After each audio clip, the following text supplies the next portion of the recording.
বাবুর চিজটা শেষ হয়ে গিয়েছিল, এর জন্য আমি সুপার শপে গিয়েছিলাম আর প্রয়োজনীয় জিনিস আনার জন্য। বাসার জন্য কিছু প্রয়োজনীয় জিনিস আনছি, বাট এইটা আমার চোখে পড়লো। এটা দেখতে খুবই বেশি কিউট, তাই ভাবলাম যে এটা নিয়ে আসি একটা। যদিও আমি এটা আমার বাবুর জন্য নিয়ে আসছি, বাট ও এটা একদমই মুখে দেয়নি। বাট এটার যে স্মেল আমার তো অনেক বেশি পছন্দ হয়েছে। ও কি খাবে ভাই, আমি এটা খেয়ে শেষ করে ফেলেছি। এটা strawberry cheese pudding I think, and এটার স্মেল এত বেশি ইয়াম্মি ছিল, মানে ও খাবে কি, আমি আগে খেয়ে শেষ করে ফেলেছি।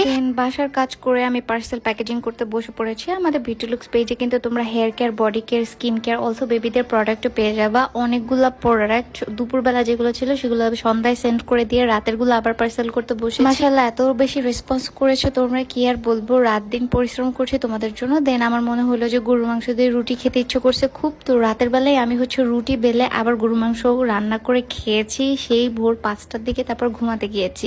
সো এই ভিডিওটা এই পর্যন্ত। অবশ্যই ভিডিও ভালো লেগে থাকলে কিন্তু আমার পেজটা ফলো করে দিবা। সবাই ভালো থাকো, সুস্থ থাকো, অ্যান্ড আল্লাহ হাফেজ।